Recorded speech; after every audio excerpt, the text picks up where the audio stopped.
Oi gente, tudo bem com vocês? Bem-vindos ao meu canal Casos e Mistérios.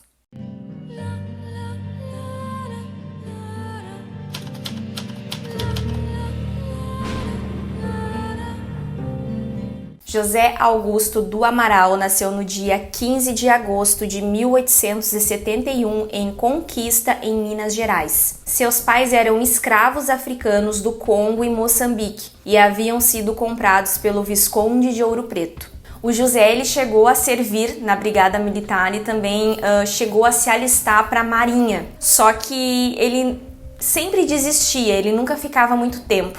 No ano de 1926, quando ele tinha 55 anos, ele era um homem que ele era um andarilho, ele não tinha um emprego fixo, ele era como se fosse assim um morador de rua, ele ia de local em local e ele sobrevivia de bicos. E foi com 55 anos que ele cometeu o seu primeiro crime. José Augusto do Amaral, ele ficou conhecido aqui no Brasil pelo apelido de Preto do Amaral, então talvez algumas pessoas lembrem dele por esse apelido.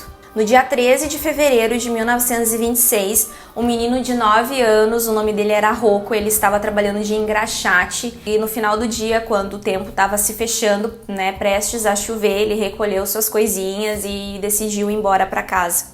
Só que no meio do caminho ele acabou encontrando José. Quando José se aproximou do menino Rocco e pediu para que ele ajudasse ele a carregar uma caixa com roupas e que ele pagaria alguns trocados para esse menino se ele ajudasse ele a carregar essa caixa de roupas. O José chegou a oferecer para o menino em torno de 4 mil réis, o valor da época, para ele carregar essa caixa. O menino Rocco, precisando de dinheiro e tendo que terminar o serviço logo por causa da chuva, acabou aceitando na hora. Eles seguiram um caminho até perto de uma ponte, um lugar bem afastado, assim, com bastante matagal. E o menino Rocco, ele já pressentiu que tinha alguma coisa errada, porque que eles estavam passando por aquele caminho.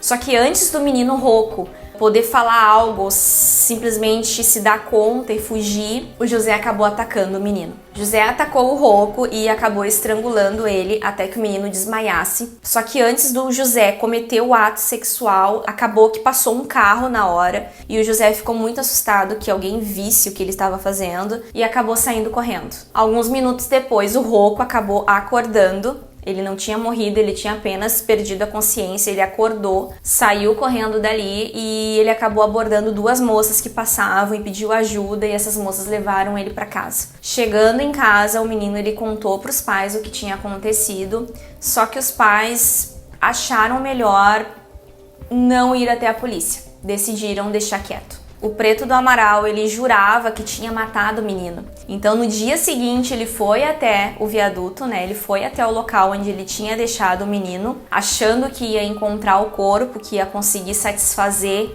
as suas vontades, e enfim. E só que ele chegou lá e ele teve uma grande surpresa, ele não encontrou o corpo dele. Até que no dia 5 de dezembro do mesmo ano, de 1926, um rapaz chamado Antônio estava descansando embaixo de uma árvore quando José do Amaral se aproximou. Esse homem, ele estava desempregado, ele estava simplesmente acabado, ele estava faminto, estava procurando emprego e precisando muito da ajuda de alguém. E o José, como qualquer outro serial killer, Então o José, vendo o rapaz naquela condição meio que típico de um serial killer, Ele visa a vítima que para ele é a presa ideal, é a pessoa mais vulnerável, Para ele poder atacar. Então ele chegou nessa pessoa, nesse Antônio, e ofereceu para ele um almoço.